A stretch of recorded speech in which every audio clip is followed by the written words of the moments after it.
Hey everyone! Welcome back to our channel. Today, we're going to talk about the rise and fall of one of the most powerful empires in history, the Ottoman Empire. From its origins to its decline, we'll take a closer look at the daily life of its citizens and how it shaped the world we live in today.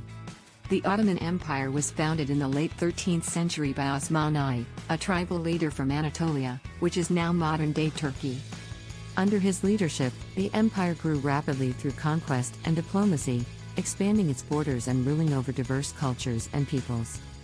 By the 16th century, the Ottomans had become one of the most powerful states in the world, spanning 3 continents.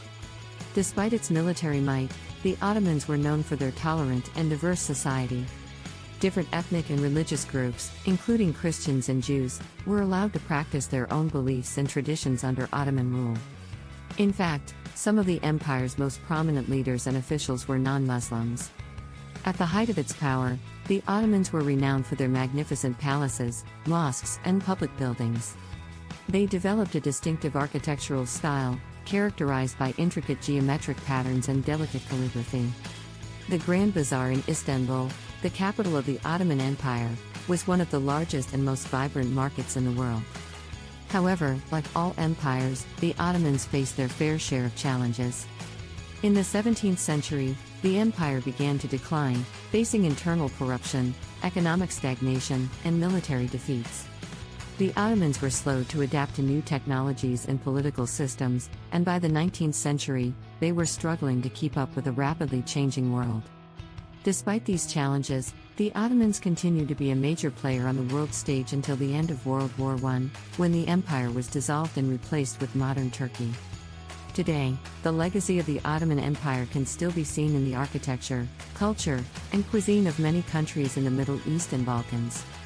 So, what was daily life like in the Ottoman Empire? Well, it depended on who you were and where you lived. The Ottomans were a diverse and multicultural society, and different regions had their own customs and traditions. In the cities, life was fast-paced and bustling. The markets were crowded with people buying and selling goods, while the streets were filled with the sound of merchants haggling and craftsmen plying their trades. The Grand Bazaar in Istanbul was the largest market in the empire, with merchants from all over the world selling their wares.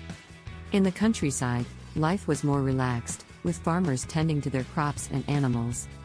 Agriculture was an important part of Ottoman life, and the empire had a well-developed system of irrigation and crop rotation.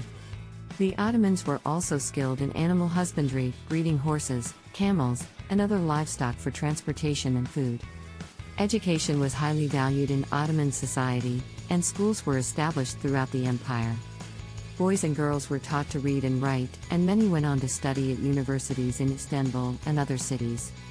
The Ottomans also had a strong tradition of scholarship, with many famous philosophers, poets, and scientists making significant contributions to the world of knowledge. Religion played a major role in Ottoman life, with Islam being the dominant faith. Mosques were built in every city and town, and the call to prayer could be heard 5 times a day. However, non-Muslims were allowed to practice their own faiths, and there was a lively interfaith dialogue in the empire. The Ottomans were known for their religious tolerance, and many people of different faiths lived side by side in peace. Another important aspect of Ottoman life was the harem. The harem was a secluded part of the palace where the Sultan and his family lived. It was staffed by eunuchs, who were castrated males, and the women of the harem were under their protection. Contrary to popular belief, the harem was not just a place of sexual debauchery. It was also a place of education and culture, where women were taught to read and write, and were encouraged to pursue the arts and sciences. One of the most iconic images of Ottoman society is the hookah. The hookah, also known as a water pipe, was a popular way to smoke tobacco and socialize with friends. It was often used in coffeehouses, which were an important part of Ottoman culture. Coffeehouses were places where people could gather to drink coffee, smoke hookah, and discuss politics, religion, and culture. They were a hub of intellectual activity, and many famous writers and poets were regulars at their local coffeehouse. Despite its many achievements, the Ottoman Empire ultimately fell into decline in the 17th century. Internal corruption, economic stagnation, and military defeats took their toll on the empire, and it was unable to keep pace with the rapidly changing world. By the 19th century, the Ottomans were struggling to maintain their power, and they became known as the sick man of Europe. In the 20th century, the Ottoman Empire was dissolved and replaced with modern Turkey. However, its legacy lives on in the architecture, culture, and cuisine of many countries in the Middle East and Balkans. The Ottomans were known for their distinctive architectural style, which combined Islamic, Byzantine, and European elements. They also had a rich culinary tradition, with dishes like kebabs, baklava, and Turkish delight still enjoyed today. In conclusion, the rise and fall of the Ottoman Empire is a fascinating chapter in world history.